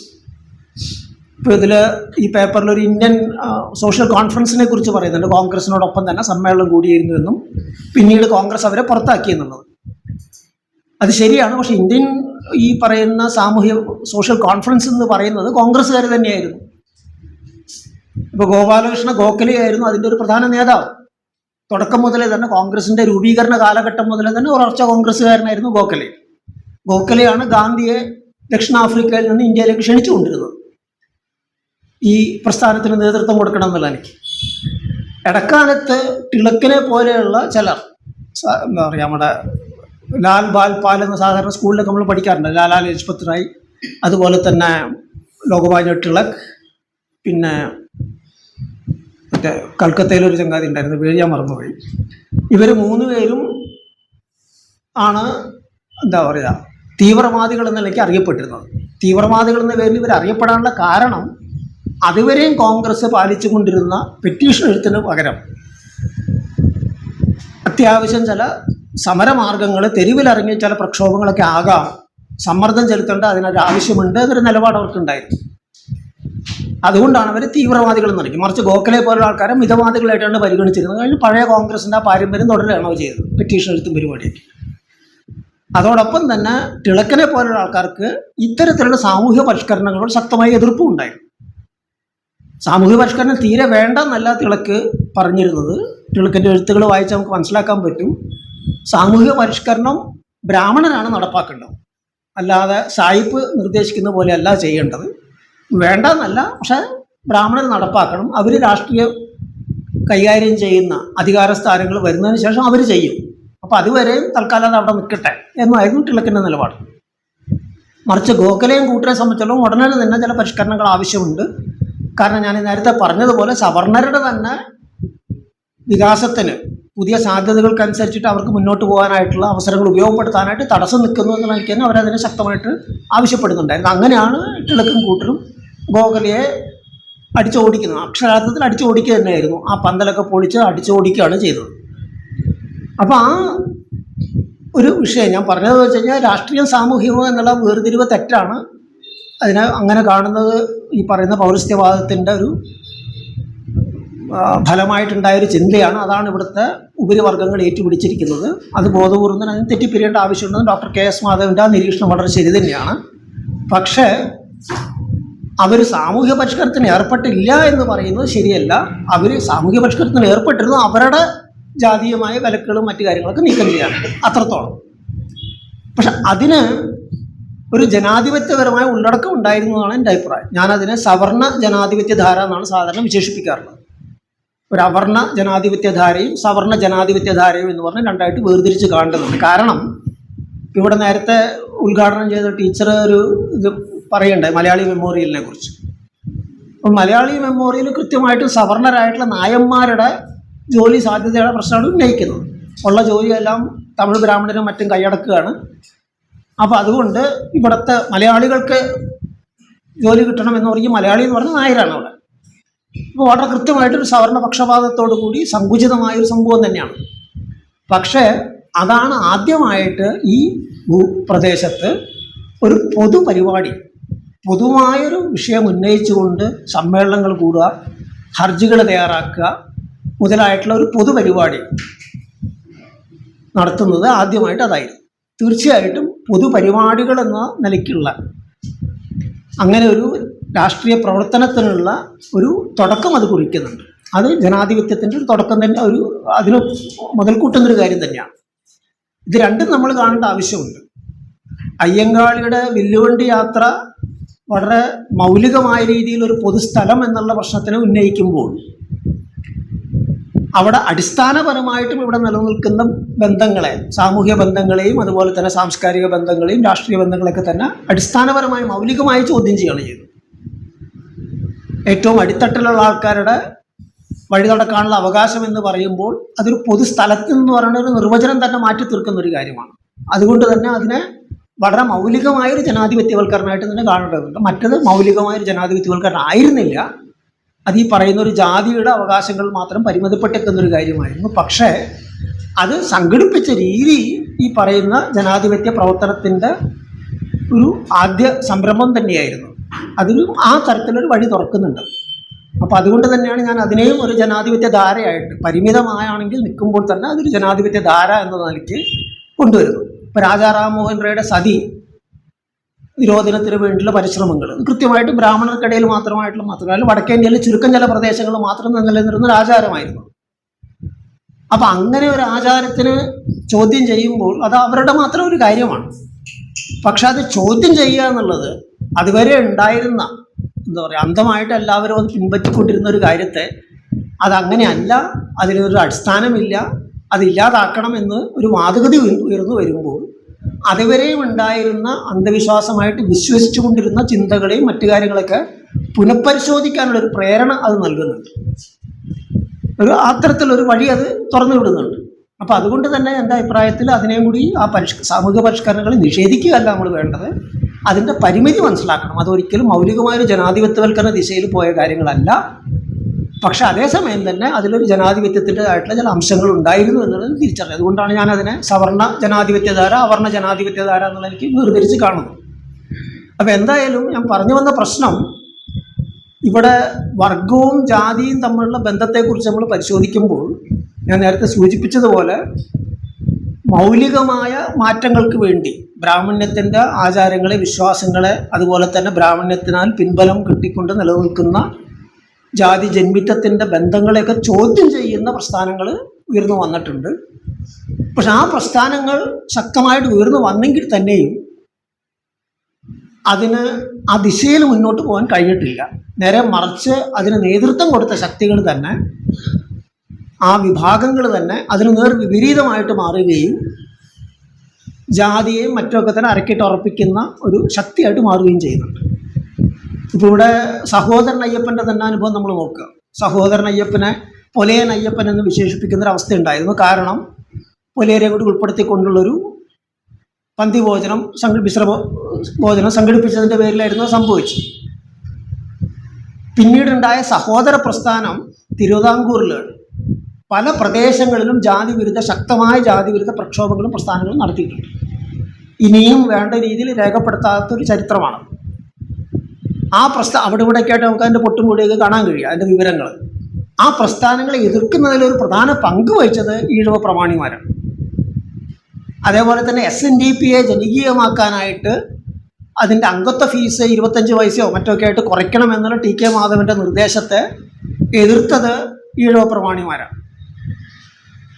കാരണം ഒരു വശത്ത് അവർ നാരായണഗുരു മറ്റൊക്കെ തുടക്കം കുറിച്ച ജാതിവിരുദ്ധ പ്രസ്ഥാനത്തിന്, ജാതിവിരുദ്ധ ബോധത്തിനൊക്കെ തന്നെ പിന്തുണയ്ക്കുകയും മറ്റൊക്കെ ചെയ്യും. കാരണം അവരെ സംബന്ധിച്ചിടത്തോളം സാമ്പത്തികമായി അവർ മുന്നോട്ട് പോയെങ്കിലും കുറച്ചൊക്കെ കൊളോണിയൽ കാലഘട്ടത്തിൽ കയർ മുതലാളിമാരും മറ്റൊക്കെ ആയിട്ട് മാറിയെങ്കിലും സാമൂഹ്യമായിട്ട് അവരപ്പോഴും പിന്നോക്കം തന്നെയായിരുന്നു, പരിഗണിക്കപ്പെട്ടിരുന്നില്ല. ഈ സാമ്പത്തിക പദവിയുടെ ഉയർച്ചയ്ക്ക് അനുസൃതമായി അവരുടെ സാമൂഹ്യ പദവിയിൽ മാറ്റം വന്നു. ജാതി വ്യവസ്ഥയിൽ അത് തന്നെയാണല്ലോ നിർണായകം. പ്രത്യേകിച്ച് നിങ്ങൾ എത്ര കാശുണ്ട് എന്നുള്ള, അല്ലെങ്കിൽ നിങ്ങളുടെ ജാതി എന്താണെന്നുള്ളതാണ് അവിടുത്തെ ചോദ്യം. അതിൻ്റെ ധാരാളം കടുത്ത ഉദാഹരണങ്ങൾ ഉണ്ടായിരുന്നു ആ കാലഘട്ടത്തിൽ. അപ്പം ആ അവസ്ഥ അവർക്ക് മാറ്റണമെന്ന് അവർക്ക് താല്പര്യമുണ്ട്. പക്ഷെ അതേസമയം തന്നെ അവരുടെ വർഗ താല്പര്യവുമുണ്ട്. സാമ്പത്തികമായ അവരുടെ ഉന്നമനം അതിനെ നിലനിർത്തണം, ആ സമ്പത്ത് നിലനിർത്തണം, അതിനെയും വർദ്ധിപ്പിക്കണം എന്നുള്ള ആ ഒരു വർഗ താല്പര്യവും ശക്തമായിട്ട് നിലനിൽക്കൊണ്ടുകൊണ്ട് തന്നെയാണ് ഈ പറയുന്ന ടി കെ മാധവൻ്റെ പരിശ്രമത്തെയും അതുപോലെ തന്നെ സഹോദരൻ അയ്യപ്പൻ്റെ നീക്കങ്ങളെയൊക്കെ തന്നെ ഈഴവ പ്രമാണിമാർ തന്നെ ശക്തമായിട്ട് എതിർക്കുന്നത്. അത് വെറും ഒരു ജാതീയമായിട്ടുള്ള എതിർപ്പിൻ്റെ പ്രശ്നമല്ല. കാരണം അതേ ജാതിയിൽപ്പെട്ടവരായിരുന്നല്ലോ ടി കെ മാധവനും സഹോദരൻ അയ്യപ്പനൊക്കെ തന്നെ. അപ്പോൾ അവർക്ക് ഉൾക്കൊള്ളാൻ കഴിഞ്ഞ ജാതി വിരുദ്ധ ബോധം അതിനെ ഒരു പടിയും കൂടി കടന്നുകൊണ്ട് ജാതിയിൽ ഞാൻ ആർക്കും കീഴെയല്ല ആർക്കും മേലെയല്ല എന്ന് പ്രഖ്യാപിക്കാൻ കഴിയുന്ന ഒരവസ്ഥ, അടിസ്ഥാനപരമായിട്ട് തന്നെ ജാതി ചിന്തയെ പൂർണ്ണമായിട്ട് തള്ളിക്കളയുന്നൊരു നിലപാട്. ആ നിലപാട് എന്തുകൊണ്ട് ഈ പ്രമാണിമാർക്ക് പറ്റിയില്ല, സ്വീകരിക്കാൻ കഴിഞ്ഞില്ല? എല്ലാവരും നാരായണ ഗുരുയുടെ ഭക്തന്മാർ തന്നെ. അത് കൃത്യമായിട്ടും അവരുടെ വർഗ താല്പര്യമാണ് അതിന് തടസ്സമായിട്ടുള്ളത്. അപ്പോൾ ആ വർഗവും ജാതിയും തമ്മിൽ ഇടകലർന്നും പരസ്പരം ബന്ധപ്പെട്ടും തുടർച്ചയായിട്ട് നിലനിൽക്കുന്നതാണ് നമുക്ക് ഈ കാലഘട്ടം മുതൽ കാണാൻ പറ്റും. അപ്പോൾ പിന്നെ വരുന്നൊരു പ്രശ്നം, ജാതി നശീകരണം എന്ന് പറയുന്നത് ഈ പറയുന്ന ചൂഷക മർദ്ദക ബന്ധങ്ങളെ, അതിൻ്റെ അധികാരത്തിനെ ഇല്ലാതാക്കലാണ് അതിൻ്റെ നിർണായക പ്രശ്നമെന്ന് തിരിച്ചറിഞ്ഞാൽ ഇതെങ്ങനെ കഴിയുമെന്നൊരു ചോദ്യമാണ്. ഇതിന് നേതൃത്വം കൊടുക്കാൻ കഴിയുന്ന ആശയശാസ്ത്രം എന്ത്, ചിന്താ പദ്ധതി എന്ത് എന്നൊരു ചോദ്യമാണ്. എൻ്റെ അഭിപ്രായത്തിൽ അതിന് അംബേദ്കർ ചിന്താഗതിക്ക് അത് പോരാ എന്ന് തന്നെയാണ്. സമീപകാലത്തായിട്ട് ഇങ്ങനെ ഡോക്ടർ അംബേദ്കറുടെ ചിന്തകളെയും മാർക്സിസത്തിനെയും സമന്വയിപ്പിക്കാൻ കഴിയും, പരസ്പരം കൂട്ടിക്കലർത്തി ഒരു പുതിയൊന്നും ഉണ്ടാക്കാൻ കഴിയും എന്നൊക്കെ പറഞ്ഞ പല അഭിപ്രായങ്ങൾ ഇപ്പോൾ ടി ശ്രീകുമാർ, ബി രാജീവൻ ഉൾപ്പെടെയുള്ള ആൾക്കാരൊക്കെ അങ്ങനെ അഭിപ്രായപ്പെടുന്നവരാണ്. അവസരവാദപരമായിട്ട് CPM-കാർ നീൽ ലാൽ സിന്ദാബാദ് കൊണ്ട് മുദ്രാവാക്യം വിളിക്കാറുണ്ട്. നീൽ എന്ന് പറഞ്ഞാൽ ഡോക്ടർ അംബേദ്കറുടെ പ്രസ്ഥാനത്തിൻ്റെ കൊടിയായിട്ടുള്ള നീലക്കൊടിയും, ലാൽ എന്ന് പറഞ്ഞാൽ ചെങ്കൊടിയും. അങ്ങനെ കൂട്ടി യോജിപ്പിക്കാൻ കഴിയുന്ന രണ്ട് ചിന്താധാരകളല്ല ഇവ രണ്ടും എന്നാണ് എൻ്റെ അഭിപ്രായം. കാരണം രണ്ടിൻ്റെയും വ്യത്യസ്തമായിട്ടുള്ള ചിന്താ പദ്ധതികളാണ്, രണ്ടിൻ്റെയും അടിസ്ഥാന നിലപാടുകൾ വ്യത്യസ്തമാണ്, അതിൻ്റെ വിശകലന ഗണങ്ങളും വ്യത്യസ്തമാണ്. അപ്പോൾ അതുകൊണ്ട് തന്നെ അത് കൂട്ടിച്ചേർക്കുക എന്ന് പറഞ്ഞു കഴിഞ്ഞാൽ രണ്ടിനെയും ഇല്ലാതാക്കുന്ന, നശിപ്പിക്കുന്നതിന് തുല്യമാണ്. മറിച്ച് പരസ്പരം പങ്കുവയ്ക്കാവുന്ന, പഠിക്കാവുന്ന, സ്വയം സ്വീകരിക്കാവുന്ന ധാരാളം രണ്ടിലുമുണ്ട്. അംബേദ്കറുടെ ചിന്താഗതിയിൽ നിന്ന് അല്ലെങ്കിൽ അംബേദ്കറുടെ എന്താ പറയുക പഠനങ്ങളിൽ നിന്ന് ഉൾക്കൊള്ളാൻ ധാരാളം കാര്യങ്ങൾ മാർക്സിസ്റ്റുകളെ സംബന്ധിച്ചിടത്തോളം ഉണ്ട്. തിരിച്ചും അങ്ങനെയുണ്ടെന്നാണ് എൻ്റെ അഭിപ്രായം. അപ്പോൾ അവിടെ എന്താണ് ഇക്കാര്യത്തിൽ മാർക്സിസ്റ്റുകൾക്ക് ഉൾക്കൊള്ളാൻ കഴിയുക എന്ന് ചോദിച്ചു കഴിഞ്ഞാൽ അവിടെ വരുന്നൊരു അടിസ്ഥാന പ്രശ്നം ഈ പറയുന്ന അംബേദ്കറുടെ നിരീക്ഷണം, അതായത് ജാതി എന്ന് പറയുന്നത് തൊഴിൽ വിഭജനം മാത്രമല്ല തൊഴിലാളികളുടെ വിഭജനം കൂടിയാണ് എന്നുള്ള നിരീക്ഷണം. ആ തൊഴിലാളികളുടെ വിഭജനം എന്ന് പറയുന്നതിൻ്റെ അതിൻ്റെ എന്താ പറയുക, ഈ പറയുന്ന തൊഴിലാളി വർഗ നേതൃത്വത്തിൽ ഒരു വിപ്ലവം നടത്തണം, അധികാരം പിടിച്ചെടുക്കണം എന്നൊക്കെ പറയും. അതിലുള്ള സ്വാധീനം എന്താണ്, അല്ലെങ്കിൽ അതിൻ്റെ ഒരു എന്താ പറയുക, ഇംഗ്ലീഷ് വാക്ക് ഇമ്പോർട്ട് എന്നാണ്, എന്താ പറയുക,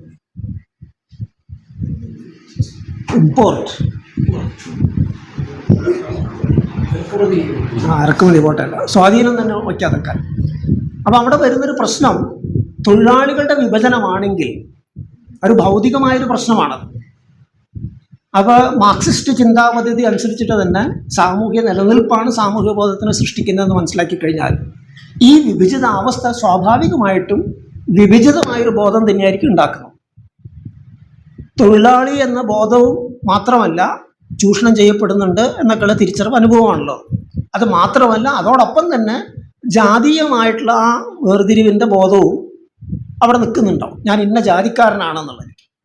അപ്പോൾ അതിൽ ഇപ്പോൾ ഒരു ഫാക്ടറി തൊഴിലാളിയായിട്ടൊരു സവർണ ഏതെങ്കിലും പശ്ചാത്തലത്തിൽ നിന്ന് വരുന്ന ഒരു തൊഴിലാളി, ഒരു ദളിത് പശ്ചാത്തലത്തിൽ നിന്ന് വരുന്ന ഒരു തൊഴിലാളിയെ സംബന്ധിച്ചിടത്തോളം ഫാക്ടറിയിൽ രണ്ടും തൊഴിലാളികൾ തന്നെ, മുതലാളി എല്ലാവരെയും ചൂഷണം ചെയ്യുന്നു, അവരെ എല്ലാം ഒരേപോലെ തന്നെ ചൂഷണം ചെയ്യുന്നതെന്ന് വിചാരിക്കാം. പക്ഷേ അവരുടെ സാമൂഹ്യ ജീവിതത്തിൽ ഫാക്ടറിക്ക് പുറത്ത് അതല്ല അവസ്ഥ. ആ സവർണ വിഭാഗത്തിൽ നിന്ന് വരുന്ന തൊഴിലാളിയെ സംബന്ധിച്ചിടത്തോളം അതിൻ്റേതായിട്ടുള്ള ആ സവർണത്വത്തിൻ്റെതായിട്ടുള്ള സവിശേഷ അവകാശങ്ങളും സവിശേഷമായിട്ടുള്ള ആനുകൂല്യങ്ങളും ലഭിക്കും. പല രീതിയിലായിരിക്കാം. അത് പെരുമാറ്റത്തിൻ്റെ കാര്യത്തിലായിരിക്കാം, അത് അല്ലെങ്കിൽ മറ്റു തരത്തിലുള്ള പല തരത്തിലുള്ള കാര്യങ്ങളായിരിക്കാം. പക്ഷെ അത് നിൽക്കുന്നുണ്ട്. അത് നിൽക്കുന്നിടത്തോളം കാലം, അതിൻ്റെ ഭാഗമായിട്ട് ആ തൊഴിലാളി നിൽക്കുന്നിടത്തോളം കാലം ഇവരെല്ലാവരെയും മർദ്ദിക്കുന്ന ഈ ജാതി വ്യവസ്ഥയുടെ, ഈ ചൂഷക സമ്പ്രദായത്തിൻ്റെ, അതുപോലെ തന്നെ അതിൻ്റെ ആശയശാസ്ത്രപരമായ ബ്രാഹ്മണ്യത്തിൻ്റെ ഒരു പങ്കാളിയാകുന്നുണ്ട് ആ തൊഴിലാളി. ബോധപൂർവമായാലും അബോധപൂർവമായാലും അതൊരു പങ്കാളിയാകുന്നുണ്ട്. അങ്ങനെ അതിൽ പങ്കാളി ആയിക്കൊണ്ട് എങ്ങനെയാണ് ഈ പറയുന്ന തൊഴിലാളി വർഗ ഐക്യം എന്നുള്ളത്, തൊഴിലാളി വർഗ ബോധം എന്നുള്ളത് ആർജിക്കാൻ കഴിയും? സാധ്യമായ കാര്യമല്ല. അതിൻ്റെ തിക്താനുഭവങ്ങൾ ബോംബെ മിൽ സമരമൊക്കെ ആയിട്ട് ബന്ധപ്പെട്ട് ഡോക്ടർ അംബേദ്കർ തന്നെ ചൂണ്ടിക്കാണിക്കുന്നുണ്ട്. ഈ പറയുന്ന മിൽ തൊഴിലാളികൾക്കിടയിലുള്ള ജാതി വിഭജനവും അതിനെ അഭിസംബോധന ചെയ്യാനായിട്ട് കമ്മ്യൂണിസ്റ്റ് പാർട്ടി അന്ന് മടിച്ചു നിന്നു. തൊഴിലാളി ഐക്യത്തിൻ്റെ പേരിൽ അത് നമ്മൾ ഉന്നയിക്കേണ്ട എന്നും പറഞ്ഞ് മടിച്ച് മാറി നിന്നു. അതേസമയം തന്നെ തിരിച്ച് ആ വിഷയത്തിൽ ഉന്നയിക്കാനായിട്ട് ഡോക്ടർ അംബേദ്കറിൻ്റെ നേതൃത്വത്തിൽ ദളിത് തൊഴിലാളികൾ മുന്നോട്ട് ഇറങ്ങിയ കാര്യങ്ങളൊക്കെ അംബേദ്കർ മുന്നോട്ട് വിവരിക്കുന്നുണ്ട്. എന്ന് പറയുമ്പോൾ ആ ജാതി വിഭജനത്തിൻ്റെ യാഥാർത്ഥ്യത്തെ, ജാതി സമൂഹത്തിൻ്റെ യാഥാർത്ഥ്യത്തെ അഭിസംബോധന ചെയ്യാതെ അതൊരു യാഥാർത്ഥ്യമായി അംഗീകരിച്ചുകൊണ്ട് അതിനെതിരെ സമരം ചെയ്യണം എന്നുകൂടിയുള്ള തിരിച്ചറിവോടുകൂടിയുള്ള ട്രേഡ് യൂണിയൻ പ്രവർത്തനവും തൊഴിലാളി പ്രവർത്തനവും ഇല്ലാത്തിടത്തോളം കാലം ആ ഐക്യം എന്ന് പറയുന്നത് ഉപരിപ്ലവമായൊരു ഐക്യം, ഒരു പരിധിവരെ ഒരു ഐക്യം ഉണ്ടായിരിക്കും. മുതലാളിക്കെതിരെ എല്ലാവരും തൊഴിലാളി എന്നുള്ള ഒരു പൊതു ഐക്യം ഉണ്ടാവുമെങ്കിലും അത് പൊളിയും. അതാണ് ആ മിൽ സമരത്തിലൊക്കെ ഉണ്ടായത്. കാരണം ചില മേഖലകളിൽ ദളിത് തൊഴിലാളികളെ പ്രവേശിപ്പിക്കാൻ പാടില്ല എന്ന് പറഞ്ഞിട്ടുള്ള സവർണ തൊഴിലാളികളുടെ ശാഠ്യവും അതിനെ ഉപയോഗപ്പെടുത്തിക്കൊണ്ട് മുതലാളിമാർ നടത്തിയ കളികളൊക്കെയാണ് പിന്നീട് നമ്മൾ അവിടെ കാണാൻ കഴിയുന്നത്. അപ്പോൾ ആ ഒരു വിഷയം, പക്ഷെ അതേസമയം തന്നെ അത് മാത്രമല്ല അനുഭവം നമ്മൾ ഓർക്കണം. ഇപ്പോൾ ഡോക്ടർ അംബേദ്കറുടെ തന്നെ നിർണായകമായൊരു നേതൃത്വത്തിൽ മഹാരാഷ്ട്രയിൽ നടന്ന വേറൊരു സമരമുണ്ട്, കർഷകരുടെ ഖോത്ത് വിരുദ്ധ സമരം. ഖോത്ത് എന്ന് പറയുന്നത് അന്നത്തെ കാലത്തുണ്ടായിരുന്നൊരു ജാതി ജന്മിത്തത്തിൻ്റെ ഒരു ചൂഷണ രീതിയായിരുന്നു, സമ്പ്രദായമായിരുന്നു, ഭൂബന്ധങ്ങളുടെയും മറ്റൊക്കെ പാട്ട സമ്പ്രദായത്തിൻ്റെ. അതിനെതിരെ ഉള്ളൊരു ശക്തമായൊരു പ്രക്ഷോഭം, കർഷകരുടെ ഒരു പ്രക്ഷോഭം ഡോക്ടർ അംബേദ്കറുടെ നേതൃത്വത്തിൽ ഉയർന്നു വരുന്നുണ്ട്. ആ പ്രക്ഷോഭത്തിൽ ദളിതർ മാത്രമല്ല, കുൺബികൾ എന്ന് പറയുന്ന പിന്നാക്കക്കാരായിട്ടുള്ള ജാതികളും അത്യാവശ്യം ചില മറ്റ് സവർണ ജാതികൾപ്പെട്ട ആൾക്കാർ, ഇതുപോലെ ഈ തരത്തിൽ ഭൂമിയും ജന്യന്മാരുടെ അടുത്ത് നിന്ന് പാട്ടത്തിനൊക്കെ എടുത്ത് കൃഷി ചെയ്യുന്ന ആൾക്കാരും എല്ലാവരും ഐക്യപ്പെടുന്നുണ്ട്. അതിശക്തമായൊരു പ്രക്ഷോഭമായിട്ട് ഉയർന്നു വരുന്നുണ്ട്. ആ ഖോത്ത് സമ്പ്രദായത്തിനെ പരിഷ്കരിക്കാനായിട്ട് ഡോക്ടർ അംബേദ്കർ തന്നെ ഒരു നിയമനിർമ്മാണത്തിന് ശ്രമമൊക്കെ നടക്കുന്നുണ്ട്. അപ്പോൾ അവിടെ നമ്മൾ കാണാൻ കഴിയുന്ന എന്താണ്, അവരുടെ വർഗ താല്പര്യം അവരെ ഒന്നിപ്പിക്കുന്നുണ്ട്. ആ പ്രക്ഷോഭത്തിൻ്റെ വിശദ വിവരങ്ങൾ ഇതുവരെ മനസ്സിലാക്കാൻ കഴിഞ്ഞിട്ടില്ല. അന്ന് ആ കാലഘട്ടത്തിൽ ഡോക്ടർ അംബേദ്കറുടെ എഴുത്തുകൾ, മറാഠിയിൽ തന്നെയുള്ള എഴുത്തുകൾ ഞാൻ വായിച്ചു നോക്കിയിട്ടുണ്ട്. പക്ഷെ അതിലൊന്നും തന്നെ ഈ ജാതി പ്രശ്നം എങ്ങനെയാണ് അതിൽ കൈകാര്യം ചെയ്തത്, കാരണം വ്യത്യസ്ത ജാതികളിൽപ്പെട്ട ആൾക്കാർ ഇതിൽ പങ്കാളിയാകുന്നുണ്ടല്ലോ. അപ്പോൾ ഇവിടെ മിൽ തൊഴിലാളികൾക്കിടയിൽ ഉണ്ടായിരുന്നത് പോലെയുള്ള പ്രശ്നങ്ങൾ അവിടെ ഉണ്ടായിരുന്നോ, അതെങ്ങനെ അഭിസംബോധന ചെയ്തു, എങ്ങനെ കൈകാര്യം ചെയ്തു എന്നുള്ള വിശദ വിവരങ്ങളില്ല. പക്ഷേ ശക്തമായൊരു ഐക്യം കെട്ടിപ്പടുക്കുന്നതിൽ വിജയിച്ചു എന്നുള്ളതും അതിന് നേതൃത്വം കൊടുത്ത ദളിതനായ ഡോക്ടർ അംബേദ്കർ തന്നെയാണ് അതിൻ്റെ മുൻനിരയിൽ ഉണ്ടായതെന്നും, മുൻനിരയിൽ ഡോക്ടർ അംബേദ്കർ നിൽക്കുമ്പോൾ തന്നെയാണ് ഈ പറയുന്ന കുൺബികളായിട്ടുള്ള മറാഠി കർഷകരും മറ്റൊക്കെ അതിൽ പങ്കാളികളായതൊരു യാഥാർത്ഥ്യമുണ്ട്. അപ്പോൾ അതിൽ നിന്ന് നമുക്ക് എന്തോ ആ രീതിയിൽ അത് ഏതെങ്കിലും ഒരു രീതിയിൽ അത് അഭിസംബോധന ചെയ്തിട്ടുണ്ടെന്ന് വ്യക്തമാണ്. എന്താന്നുള്ളത് കൂടുതൽ പഠിക്കേണ്ട ഒരു കാര്യമാണ്. ഏതായാലും ഞാൻ എൻ്റെ വായനയിൽ അത് എവിടെയും കാണാൻ കഴിഞ്ഞിട്ടില്ല. അപ്പോൾ ഈ ഒരു വിഷയം, അതായത് വർഗപരമാണ് പ്രശ്നം എന്ന് പറയുമ്പോൾ അത് ജാതിയെ അവഗണിച്ചു കൊണ്ടുള്ളൊരു സമീപനത്തിൻ്റെ പ്രശ്നമല്ല. അങ്ങനെ അവഗണിച്ചുകൊണ്ട്, അതുപോലെ തന്നെ ലിംഗഭേദത്തിൻ്റെ പ്രശ്നങ്ങളെ അവഗണിച്ചുകൊണ്ട്, വംശീയ മർദ്ദനത്തിൻ്റെ പ്രശ്നങ്ങളെ അവഗണിച്ചുകൊണ്ട്, ദേശീയ മർദ്ദനത്തിൻ്റെ പ്രശ്നങ്ങളെ, മർദ്ദനത്തിൻ്റെ വിവിധ രൂപങ്ങളെ അവഗണിച്ചുകൊണ്ട് ഒരു തൊഴിലാളി വർഗ ബോധം എന്നുള്ള അസാധ്യമായൊരു കാര്യം. അത് വെറും സാമ്പത്തിക താല്പര്യത്തിൽ മാത്രം ഒതുങ്ങി നിൽക്കുന്ന ഒരു ബോധമായിരിക്കും, പെലവേസലിൻ്റെ ഒരു ബോധമായിരിക്കും. മാർക്സ് മുന്നോട്ട് വെച്ച തൊഴിലാളി വർഗ ബോധമായിരിക്കില്ല. ഒരു വിപ്ലവം നയിക്കാനായിട്ട് തൊഴിലാളി വർഗം മുന്നണിപ്പടിയാകണം എന്ന് മാർക്സ് പറയുമ്പോൾ അതിനാവശ്യമായൊരു വർഗബോധമല്ല ഇതിനെ അവഗണിച്ചുകൊണ്ടുള്ളൊരു വർഗബോധം എന്ന് പറയും. കാരണം വർഗത്തിൻ്റെ പ്രാഥമികത്വം എന്ന് പറയുന്നത് ഇതിനൊക്കെ അവഗണിച്ചുകൊണ്ട് ഇതൊന്നുമില്ല, അല്ലെങ്കിൽ അതൊക്കെ പിന്നീട് എല്ലാം കഴിഞ്ഞ് അവസാനം നോക്കിയാൽ മതി എന്നല്ല അതിൻ്റെ അർത്ഥം. വർഗത്തിൻ്റെ പ്രാഥമികത്വം എന്ന് പറയുന്നത് ഞാൻ നേരത്തെ സൂചിപ്പിച്ചതുപോലെ ഈ എല്ലാ ചൂഷക രൂപങ്ങളും, എല്ലാ മർദ്ദക രൂപങ്ങളും ആ സമൂഹത്തിൻ്റെ ചൂഷക ആധിപത്യ ശക്തികളെയാണ് സേവിക്കുന്നത്. അവരാണ് അതിനെ നിലനിർത്തുന്നത്, അവരാണ് അതിനെ പരിപോഷിപ്പിക്കുന്നത്, അവരാണ് അതിനെ പരിഷ്കരിച്ച ആവശ്യത്തിന് പോലെ പരിഷ്കരിക്കുകയോ മറ്റൊക്കെ ചെയ്യുന്നത്.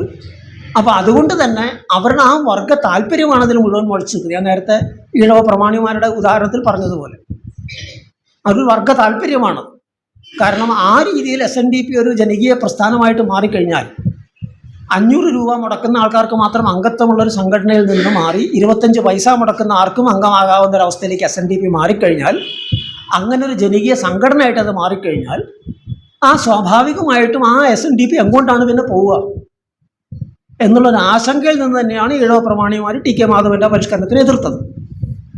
അന്ന് ആദ്യമായിട്ട് TK മാധവൻ ഈ സമ്മേളനത്തിൽ അത് പാസ്സായി, നാരായണ ഗുരുവിൻ്റെ പിന്തുണയോടുകൂടി ആ സംഭവം പാസ്സായി, പ്രമേയം പാസ്സായി.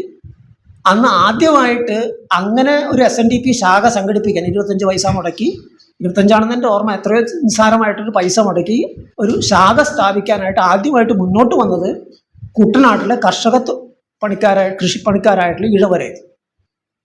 അപ്പോൾ അത് തന്നെയായിരുന്നു ഈഴവ പ്രമാണിമാരുടെ ആശങ്ക. കാരണം ഇങ്ങനെ വിപുലീകരണം ഉണ്ടായിക്കഴിഞ്ഞാൽ അത് അവരുടെ തന്നെ നിലനിൽപ്പിനെ ബാധിക്കും, അവരെ ചോദ്യം ചെയ്യുന്നതിലേക്ക് എത്തിച്ചേരും എന്ന വർഗപരമായൊരു തിരിച്ചറിവാണ് അവരതിനെ എതിർത്തത്. അപ്പോൾ വർഗത്തിൻ്റെ പ്രാഥമികത്വം എന്ന് പറയുന്ന ഈ തിരിച്ചറിവിനെയാണ് ഞാൻ മനസ്സിലാക്കുന്നത്. അങ്ങനെ ഒരു നിലപാടിൽ നിന്ന് വരുമ്പോൾ ജാതി നശീകരണം മാറ്റിവെച്ചുകൊണ്ട് ഒരു സക്രിയമായിട്ടുള്ള സജീവമായ ജാതി നശീകരണ പദ്ധതിയെ മാറ്റിവെച്ചുകൊണ്ട്, അല്ലെങ്കിൽ അത് പിൽക്കാലത്ത് കൈകാര്യം ചെയ്യേണ്ട ഒരു കാര്യമാണെന്ന് ധരിച്ചുകൊണ്ട്, അല്ലെങ്കിൽ മറ്റു തരത്തിലുള്ള സാമൂഹ്യ മർദ്ദനത്തിൻ്റെ, സ്ത്രീപീഡനം ഉൾപ്പെടെയുള്ള ലിംഗപദവിയുടെ പ്രശ്നങ്ങൾ ഉൾപ്പെടെയുള്ള എല്ലാ കാര്യങ്ങളും മാറ്റിവെച്ചുകൊണ്ട് ആർജിക്കാൻ കഴിയുന്നൊരു കാര്യമല്ല തൊഴിലാളി വർഗ്ഗബോധം എന്നുള്ള തിരിച്ചറിവ് എൻ്റെ അഭിപ്രായത്തിൽ ആംബേദ്കറിസ്റ്റ് നിലപാടുകളിൽ നിന്ന് മാർക്സിസ്റ്റുകൾ സ്വീകരിക്കേണ്ട ഒരു കാതലായ തിരിച്ചറിവാണ്. ആ കോണിൽ നിന്നിട്ട് മാത്രമേ ഇതിനെ അഭിസംബോധന ചെയ്യാൻ പറ്റുള്ളൂ.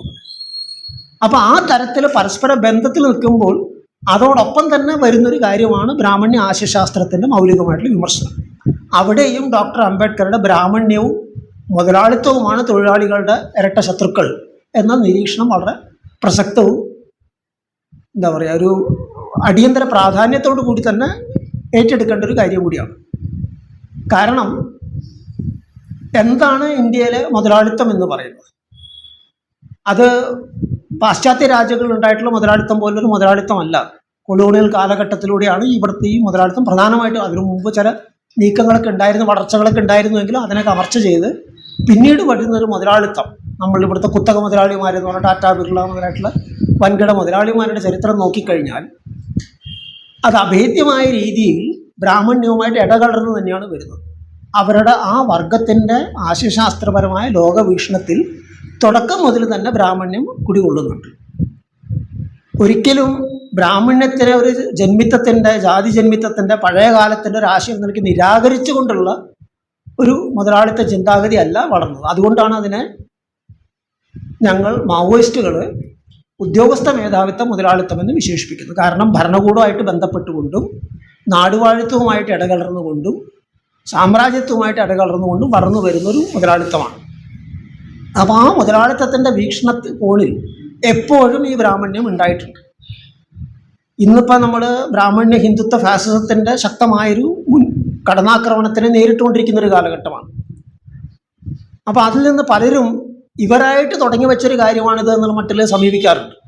അതായത് RSSും സംഘപരിവാറുമായിട്ട് തുടങ്ങി വെച്ചൊരു കാര്യമാണത്. പക്ഷേ നമ്മുടെ രാഷ്ട്രീയ ചരിത്രം പരിശോധിച്ച് കഴിഞ്ഞാൽ ബ്രിട്ടീഷ് കാലം മുതൽ തന്നെ ഈ ആശയഗതി ഇവിടെ നിലനിന്നിരുന്നു എന്നും അതിൻ്റെ വിവിധ രൂപങ്ങളിൽ, ചില ഘട്ടങ്ങളിൽ തീവ്ര രൂപത്തിൽ, ടിളക്കിൻ്റെ മറ്റേ കാലഘട്ടത്തിൽ തീവ്ര രൂപത്തിൽ, അതിനു മുമ്പ് ഗോഖലെയുടെ കാലത്തിൽ മിതവാദ രൂപത്തിൽ, വീണ്ടും ഗാന്ധിയുടെ കാലഘട്ടത്തിൽ മിതവാദ രൂപത്തിൽ, ഇന്ദിരാഗാന്ധി മുതൽ വീണ്ടും തീവ്ര രൂപത്തിലേക്ക് കടക്കുന്ന ഒരു പ്രക്രിയ ഈ ബ്രാഹ്മണ്യത്തിന് എക്കാലവും നിലനിർത്തിക്കൊണ്ട് അവരുടെ വർഗപരമായ ആവശ്യങ്ങളായിട്ട് ബന്ധപ്പെട്ടുകൊണ്ട് ഒന്നുമില്ലെങ്കിൽ അതിനെ മിതവാദപരമായിട്ടോ അല്ലെങ്കിൽ പരോക്ഷമായിട്ടോ അതല്ലെങ്കിൽ പ്രത്യക്ഷമായിട്ടും തീവ്രമായിട്ടും ഉന്നയിക്കുന്ന, അടിച്ചേൽപ്പിക്കാൻ ശ്രമിക്കുന്ന ഈ ഒരു സമ്പ്രദായം, ഈ ഒരു രീതി നമ്മുടെ ഇന്ത്യൻ ഭരണവർഗ്ഗങ്ങളിൽ പ്രത്യേകിച്ചുമായിട്ട് ഈ ദല്ലാൽ ബൂർഷ വർഗത്തിനെ സംബന്ധിച്ചിടത്തോളം നമുക്ക് കാണാൻ കഴിയും. ഒരിക്കലും അത് സംഘപരിവാറായിട്ട് തുടക്കം കുറിച്ചൊരു കാര്യമൊന്നുമല്ല. സംഘപരിവാറിന് പൊന്തി വരാൻ അവസരം ഒരുക്കിയത് തന്നെ ഈ ഒരു ഭരണവർഗത്തിൻ്റെ ഈ നിലപാട് മാറ്റമായിട്ട് ബന്ധപ്പെട്ടുകൊണ്ടാണ്. പരോക്ഷമായിട്ടുള്ള മിതവാദപരമായ ബ്രാഹ്മണ്യത്തിൻ്റെ സ്ഥാനത്ത് പ്രത്യക്ഷമായിട്ടുള്ള പച്ചയായിട്ടുള്ള എന്ന് വെച്ചാൽ ഒരു മറയുമില്ലാതെ അവതരിപ്പിക്കപ്പെടുന്ന തീവ്രമായ ബ്രാഹ്മണ്യം ഇനി ആവശ്യമാണെന്നുള്ളൊരു തിരിച്ചറിവിലേക്ക് ഭരണവർഗം വരുന്നതോടുകൂടിയാണ് മൂലയിൽ ഒതുക്കിയിരുന്നിരുന്ന സംഘപരിവാറിന് പടിപടിയായിട്ട് വളർന്നു വന്ന് ഇന്ന് മുഴുവൻ രാജ്യത്തിനെ വിഴുങ്ങാൻ കഴിയുന്നൊരു അവസ്ഥയിലേക്ക് എത്താൻ കഴിഞ്ഞിട്ടുള്ളത്. ആ ഭരണവർഗ പിന്തുണ ഉണ്ടായിരുന്നില്ല, ഒരിക്കലും കഴിയുന്നൊരു അതിൻ്റെ സംഘടനാ മികവ് കൊണ്ടൊന്നും നടന്ന കാര്യമല്ല. അപ്പം അതുകൊണ്ട് തന്നെ ഈ ബ്രാഹ്മണ്യത്തെ, മുതലാളിത്തത്തിനെ എതിർക്കുക പോലെ തന്നെ തൊഴിലാളി വർഗം ഈ ബ്രാഹ്മണ്യത്തിനെ, അതിൻ്റെ ആശയശാസ്ത്രത്തിന്, അതിൻ്റെ നിലപാടുകളെ കർക്കശമായ രീതിയിൽ തന്നെ ആക്രമിച്ചില്ല എങ്കിൽ എങ്ങനെയൊക്കെയാണ് അത് നമ്മളുടെ ചിന്തകളെ സ്വാധീനിക്കുന്നത്, എങ്ങനെയൊക്കെയാണ് നമ്മളുടെ ഇപ്പോൾ ഇവിടെ നേരത്തെ ഇവിടെ ഉദ്ഘാടനം ചെയ്ത ടീച്ചർ ചില ഉദാഹരണങ്ങൾ ചൂണ്ടിക്കാണിക്കുകയുണ്ടായി. എന്താണ് നമ്മൾ താരാട്ടുപാട്ടായിട്ട് കാണേണ്ടത്? ഇരിയമ്മൻ തമ്പിയുടെ താരാട്ടുപാട്ടാണോ, അതല്ല ഇവിടെ നേരത്തെ ചില വരികൾ ഇവിടെ ഉദ്ധരിക്കുകയുണ്ടായി, നമ്മളിപ്പോൾ അനുസ്മരിച്ചു കൊണ്ടിരിക്കുന്ന സണ്ണിയുടെ വരികളാണോ? രണ്ടും രണ്ടാണ്, ഒന്നല്ല. കാരണം ഒന്ന് ഒരു സവർണത്വത്തിൻ്റെ ചൂഷക വ്യവസ്ഥയുടെ തലപ്പത്ത് നിന്നുകൊണ്ട് അതിൻ്റെ ഒരു സുഖശീതളമായിട്ടുള്ള അന്തരീക്ഷത്തിൽ നിന്നുകൊണ്ടുള്ള താരാട്ടുപാട്ടാണ്. മറ്റത് ദാരിദ്ര്യത്തിൻ്റെ, സാമൂഹ്യമായിട്ടുള്ള അടിച്ചമർത്തലിൻ്റെ, അവമതിപ്പിൻ്റെ തലത്തിൽ നിന്നുകൊണ്ടുള്ള ഒരു പാട്ടാണ്. അതിന് താരാട്ടുപാട്ടെന്ന് വിശേഷിപ്പിക്കാമെന്ന് എനിക്കറിയില്ല. ഏതായാലും ഒരു യാഥാർത്ഥ്യത്തിനാണ് പ്രതിഫലിപ്പിക്കുന്നത്. ആ യാഥാർത്ഥ്യം ഇന്ന് കേരളത്തിൽ നമുക്ക് അത്രയ്ക്ക് പച്ചയായിട്ട് കാണാൻ കഴിയാറില്ല. പക്ഷെ കേരളം വിട്ടു കഴിഞ്ഞാൽ ഇന്നും വളരെ പച്ചയായിട്ട് തന്നെ വ്യാപകമായിട്ട് കാണാൻ കഴിയുന്ന അവസ്ഥ തന്നെയാണ്.